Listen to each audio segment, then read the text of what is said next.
like to put some ideas before you.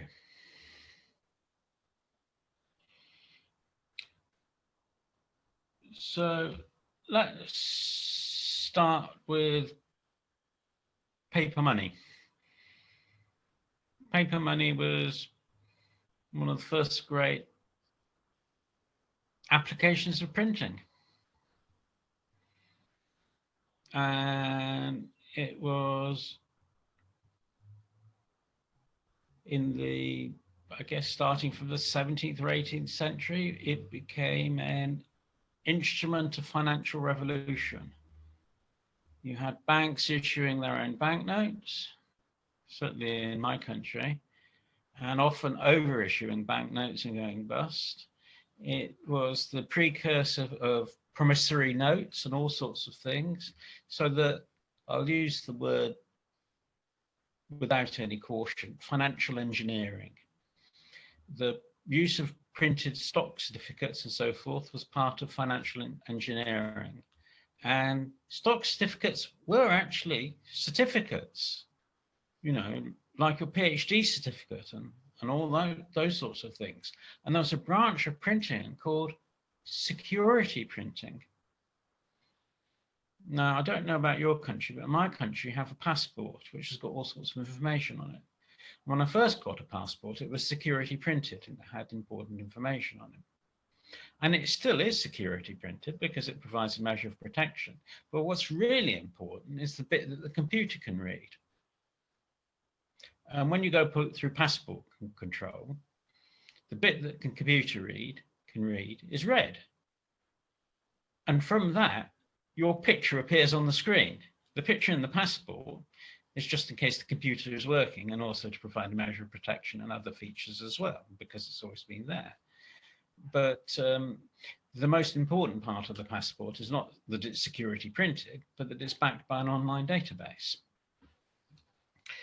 I used to collect stamps, and I'm still sort of interested in stamps, as you might have noticed. And that's another example of security printing. You want to make your stamps difficult to forge. And the famous 1 cent magenta from British Guiana was published at the local newspaper. And as an emergency issue, because stamps hadn't arrived from the home country. And so the postmaster of British Guiana said, these stamps are to be initialed by a post office worker before they become legal. And that was providing an element of security. Nowadays, in this country, you can actually print off your own stamps, so to speak, postage labels for a parcel. You can say, here's my parcel, this is how much it weighs.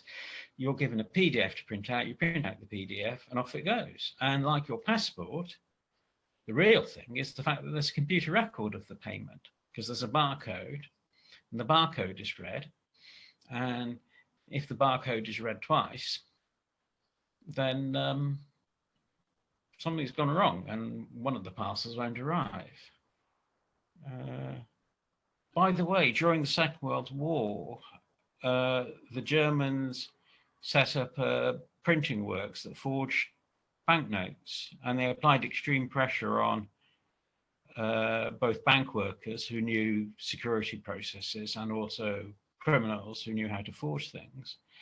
And the Bank of England discovered, because they kept a ledger at that time, they kept a ledger of all their promissory notes. When a banknote came in because it was sort of needed to be redeemed because it was tatty and so forth and withdrawn from circulation, and they found that banknotes had been presented for withdrawal when they've already been withdrawn. So at that point, they knew something was up. And to avoid the run on the currency, they said, we're not going to talk about this, but we know that somebody is doing very good forgeries of our banknotes, and it was the Germans. A film was made in the book called The Devil's Workshop. So that's security printing.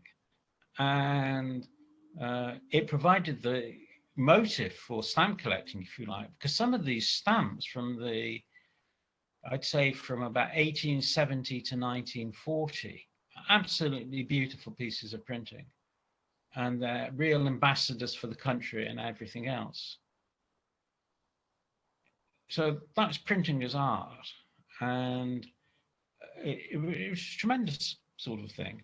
But I haven't used paper money for a couple of years or a year and a half, and I haven't used cash for a long time because it's all electronic. And when all that started, I perhaps had some resistance, but now I don't have any resistance.